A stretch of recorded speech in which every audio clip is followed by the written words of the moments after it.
July నెలలో తమిళంలో ఒక సినిమా థియేటర్లో విడుదలైంది. ఆ సినిమానే టీన్స్. తమిళంలో ఈ సినిమా అయితే సూపర్ హిట్ అయింది. ఈ సినిమా ఇప్పుడు అమెజాన్ ప్రైమ్ ఓటీటీ వేదికగా స్ట్రీమింగ్ అవుతుంది. మన తెలుగు లాంగ్వేజ్ లో కూడా అవైలబుల్ లో ఉంది ఈ సినిమా. ఇది ఒక అడ్వెంచర్ థ్రిల్లర్ మూవీ. మరి ఈ సినిమాని ఆర్ పార్థిబన్ డైరెక్ట్ చేసిండు. మరి టీన్స్ మూవీ ఎలా ఉంది అనేది మన రివ్యూలో తెలుసుకుందాం. ఫ్రెండ్స్, దేవర మూవీ నుంచి అయితే ఒక మంచి అప్డేట్ వచ్చింది.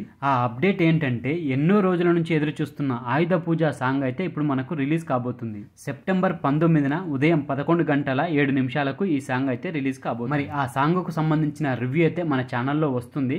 దానికోసం తప్పకుండా మన ఛానల్ ని సబ్స్క్రైబ్ చేసి పెట్టుకోండి. ఇక టీన్స్ మూవీ యొక్క కథ విషయానికి వస్తే 8 మంది టీనేజ్ అబ్బాయిలు 5 అమ్మాయిలు చుట్టూ తిరిగే కథ ఇది. అందులో నక్షత్ర అనే అమ్మాయి నానమ్మ వాళ్ళ ఊరు కనగవల్లికి వెళ్లాలని వాళ్ళు అనుకుంటారు. అక్కడ 500 ఏళ్ల కిందట ఓ బావి ఉందని, అక్కడ దయ్యాలు ఉంటాయని చెప్పడంతో పిల్లలంతా ఎంతో ఆసక్తి చూపుతారు. అక్కడికి వెళ్లి తాము చాలా ధైర్యవంతులమని నిరూపించుకోవాలని భావిస్తారు. ఎవరికి చెప్పకుండా ఓ రోజు క్లాస్ కు వెళ్లకుండా వాళ్ళు తీసుకున్న ఒకే ఒక నిర్ణయం వారందరినీ ఊహించలేనంత ప్రమాదంలోకి పడేస్తుంది. మరి అక్కడికి వెళ్లిన 13 మంది టీనేజ్ పిల్లలు ఎలాంటి ప్రమాదంలో పడ్డారు, చివరిగా ఎంతమంది బయటికి వచ్చిర్రు, అక్కడ వారందరికీ ఎదురైన ప్రమాదం ఏమిటి, చివరికి ఆ ప్రమాదం నుంచి బయటపడ్డారా లేదా అనే వీటన్నింటి గురించి తెలుసుకోవాలని అనుకుంటే ఖచ్చితంగా ఈ సినిమా మనం చూడాల్సింది. మొత్తంగా ఈ మూవీ ఎలా ఉంది అంటే తప్పకుండా ఒకసారి చూసేంతగా అయితే ఈ సినిమాలో కంటెంట్ ఉంది. టీనేజ్ పిల్లల సినిమా అని అనుకుంటే పొరపాటు. మంచి సస్పెన్స్ ని క్రియేట్ చేస్తూ సినిమాని అయితే తీసిరు. తప్పకుండా ఒకసారి అయితే చూడొచ్చు. మరి ఓవరాల్ గా ఎలా ఉంది అనేది మన విశ్లేషణలో తెలుసుకుందాం ఈ మూవీ గురించి. దానికంటే ముందు ఫ్రెండ్స్, ఇలాంటి డబ్బింగ్ సినిమాలు ఓటీటీలో రిలీజ్ అయినప్పుడు వాటికి సంబంధించిన రివ్యూస్ అయితే మనం ఇస్తుంటాం.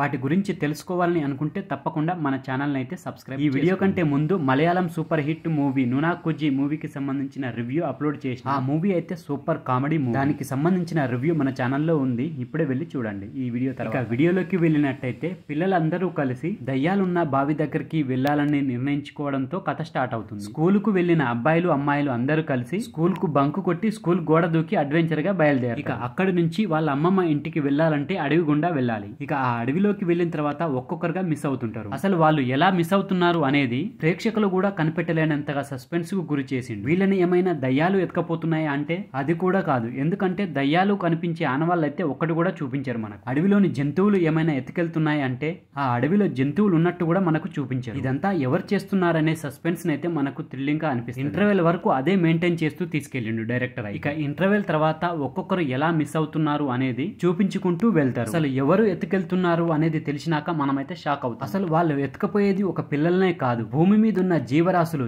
చెట్లు, జంతువులు, పక్షులు ఇలా అన్నింటినీ తీసుకెళ్తుంటారు. అసలు ఎవరు తీసుకెళ్తున్నారు, ఎందుకు తీసుకెళ్తున్నారు అనేది మనకు క్లైమాక్స్ లో రివీల్ చేస్తారు. వీళ్ళందరినీ తీసుకెళ్లి ఏం చేస్తారు అని తెలిసినప్పుడు, ఓహో ఇలాంటి ప్రయోగాలు కూడా చేస్తారా శాస్త్రవేత్తలు అనే విషయం తెలిసినప్పుడు మనకైతే కొంచెం థ్రిల్లింగ్ గా అనిపిస్తుంది. ఇక్కడ ఇంకో ట్విస్ట్ ఏమిటంటే 13 మంది వెళ్లిన పిల్లలు ఒకరైతే తిరిగి రారు, అతన్ని తీసుకెళ్తారు వాళ్ళు. మరి వాళ్ళు తీసుకెళ్లేది ఒక ప్రయోగం కోసం. ఆ ప్రయోగం ఏంటనేది మీరు సినిమా చూసి తెలుసుకోవాలి. ఇక ఇందులో నటించిన పిల్లలందరూ కొత్త వాళ్ళే. 13 మంది అబ్బాయిలు అమ్మాయిలు అయినా కానీ ఎంత బాగా చేసిర్రంటే మనకు సినిమా చూస్తే అర్థమవుతుంది. మన కమిటీ కుర్రోళ్ళు మూవీలో 11 మంది ఎలా చేసిర్రో ఇక్కడ 13 మంది పిల్లలు బాగా పర్ఫార్మెన్స్ అయితే ఇచ్చారు. యోగి బాబు గారి పాత్ర కూడా ఉంటది, అదైతే పెద్ద ఎఫెక్ట్ అవుతుంది. అసలు ఆ క్యారెక్టర్ ఈ సినిమాలో అవసరమే లేదు, ఎందుకు పెట్టిరో అర్థం. ఇక ఇందులో శాస్త్రవేత్తగా నటించిన అతను కూడా మంచిగానే చేసిండు. ఇక టెక్నికల్ పరంగా చూసుకుంటే బ్యాక్గ్రౌండ్ మ్యూజిక్ అయితే అదిరిపోయిందనే చెప్పారు. బ్యాక్గ్రౌండ్ మ్యూజిక్ తోనే మనకు థ్రిల్ గురి చేస్తాడు. లాస్ట్ లో వచ్చే గ్రాఫిక్స్ కూడా ఓకే, చిన్న బడ్జెట్ మూవీ కాబట్టి పర్వాలేదు అనిపిస్తుంది. సో ఇక చివరిగా చెప్పేది ఏమిటంటే ఇది ఒక సైన్స్ ఫిక్షన్ అడ్వెంచర్ ఓటీటీలో ఉంది కాబట్టి మనకు తెలుగులో కూడా అవైలబుల్ లో ఉంది కాబట్టి తప్పకుండా చూడండి ఈ మూవీని. సో ఫ్రెండ్స్, ఇది టీంజ్ మూవీకి సంబంధించిన రివ్యూ వీడియో.